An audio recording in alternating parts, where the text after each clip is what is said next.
নমস্কার বন্ধু, আমি শ্রী দেবদূত শাস্ত্রী। আজকে নিয়ে এসেছি আপনাদের জন্য এই গজকেশরী রাজযোগ। তাহলে চলুন দেখি এই অনুষ্ঠানের মাধ্যমে। কৃষ্ণ জন্মাষ্টমীতে তৈরি হতে চলেছে গজকেশরী যোগ। ভগবানের আশীর্বাদে কোন কোন রাশি মালামাল হতে চলেছে এবং জীবন ভরবে টাকায়, কোন কোন রাশি জাতক বা জাতিকারা, চলুন তাহলে দেখিনি। জ্যোতিষশাস্ত্র অনুযায়ী 25শে আগস্ট রাত 10:29 চাঁদ বৃষ রাশিতে প্রবেশ করবে।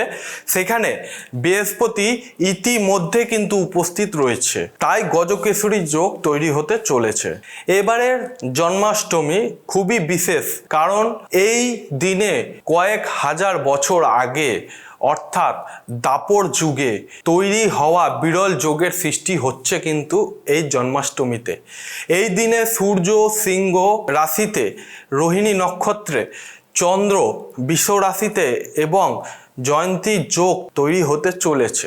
এমন বিরল যোগ অত্যন্ত শুভ বলে মনে করা হয়। এই যোগে পুজো করলে বহুগুণ বেশি ফল পাওয়া যায়। এই জয়ন্তী যোগের সময় উপবাস কিন্তু অক্ষয় পুণ্য নিয়ে আসে বলে কিন্তু বিশ্বাস করা হয়।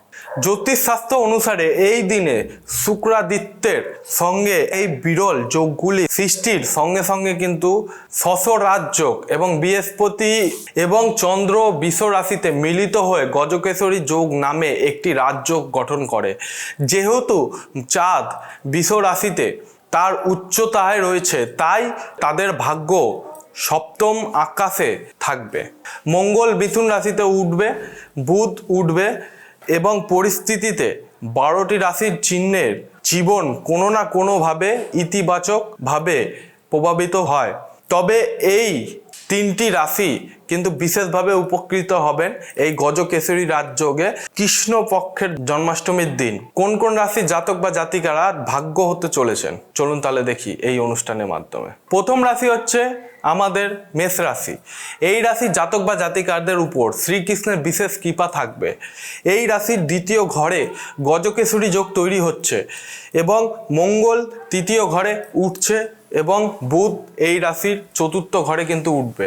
সুতরাং এই রাশির জাতকরা ভাগ্যের পূর্ণ সমর্থন পাবেন এবং দীর্ঘদিনের অমীমাংসিত কাজগুলি কিন্তু সমাপ্ত হবে এবং পাশাপাশি অর্থ এবং সম্পত্তিরও কিন্তু বৃদ্ধি ঘটতে চলেছে এবং পরিবারের সম্পূর্ণ বা পরিবারের পূর্ণ সমর্থন কিন্তু পাবেন এবং গুরু এবং পিতার সাহায্যে আপনি আপনার লক্ষ্য অর্জন করতে পারবেন এবং ঋণ পরিশোধ করার আপনি কিন্তু সফল হবেন এই সময়টাতে এবং আর্থিক অবস্থা মজবুত হবে। আপনার সঙ্গীর সাথে কিন্তু ভালো সময় কাটবে এবং কেরিয়ারেও আর সাফল্যের অপেক্ষায় কিন্তু আপনারা থাকবেন না। দ্বিতীয় রাশি হচ্ছে আমাদের সিংহ রাশি। জন্মাষ্টমীও সিংহ রাশির জাতকদের জন্য কিন্তু একটি বিশেষ দিন হতে পারে। বৃহস্পতি, শুক্র এবং অন্যান্য গ্রহ এই রাশির জাতক বা জাতিকাদের জন্য কিন্তু শুভ। এই রাশির জাতকরা তাদের বুদ্ধিভিত্তিক দক্ষতা দিয়ে কিন্তু অনেক ক্ষেত্রে সাফল্যের পতাকা ওড়াতে পারবে এবং শিক্ষাক্ষেত্রে কিন্তু ভালো ফল হবে এবং পাবেনও কিন্তু আপনারা। চাকরি প্রার্থীদের দ্বিতীয় চাকরি খোঁজার প্রবল প্রবণতা রয়েছে।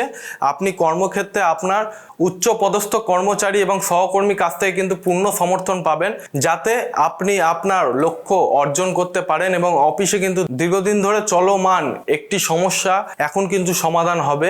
আপনি আপনার কাজে কিন্তু সন্তুষ্ট হবেন এবং কণ্ঠে কিন্তু মধুরস্তর থাকতে হবে।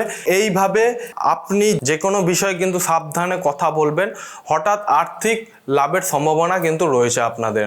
আমাদের অন্তিম এবং তৃতীয় রাশি হচ্ছে কন্যা রাশি। কন্যা রাশির জাতক বা জাতিকারা একটু মনোযোগ দিয়ে শুনে নেবেন। গজকেশরী যোগ কন্যা রাশির জন্য কিন্তু উপকারী হতে পারে এবং এই রাশি জাতক বা জাতিকারা আধ্যাত্মিকতার দিকে বেশি ঝুঁকে থাকবেন। এইভাবে আপনি বন্ধু বা পরিবারের সাথে যে কোনো মন্দিরে আপনি কিন্তু যেতে পারেন এবং ধর্ম ও কর্মের পরিপ্রেক্ষিতে বৃদ্ধি দেখা যায় এবং কৃষ্ণের কৃপায় সকল ক্ষেত্রে সফলতা পাবেন এবং বিশেষ ভ্রমণের কিন্তু সুযোগ পাবেন। নতুন বাড়ি, গাড়ি এবং যানবাহন, অন্যান্য বড় সম্পত্তি আপনাদের পাওয়ার স্বপ্ন কিন্তু পূরণ হতে পারে এই সময়টাতে। এবং আপনি আপনার সঙ্গীর সাথে মিলিত হবেন এবং যে কোনো যাত্রায় যেতে পারেন। আপনি কিছু চ্যালেঞ্জের মুখোমুখি হবেন, তবে আপনি কিন্তু সেইগুলো সহজেই কাটিয়ে উঠতে পারবেন।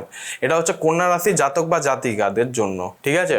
এই 3টে রাশির ভাগ্য এবারে ফিরতে চলেছে 25 তারিখে থেকে, ঠিক আছে। আপনারা কিন্তু এই সময়টাকে আপনারা ব্যয় করবেন না আপনাদের কর্মক্ষেত্র এবং যেখানেই আপনি যে সেক্টরেই যা করেন সেই সেক্টরগুলোকে আপনি মানিয়ে গুছিয়ে বাড়িয়ে বৃদ্ধি করার চেষ্টা করবেন। তবে কিন্তু অবশ্যই আপনি একটু নিজের শরীরের দিকে চর্চা রেখে এগুলো করার চেষ্টা করবেন।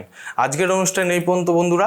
যদি কোনো রকম সমস্যা হয়ে থাকে নিচে আমার স্কুলে ফোন নাম্বার দেওয়া রয়েছে এবং চেম্বারে অ্যাড্রেস দেওয়া রয়েছে, সরাসরি আমার সঙ্গে চেম্বারে এসেও যোগাযোগ করতে পারেন।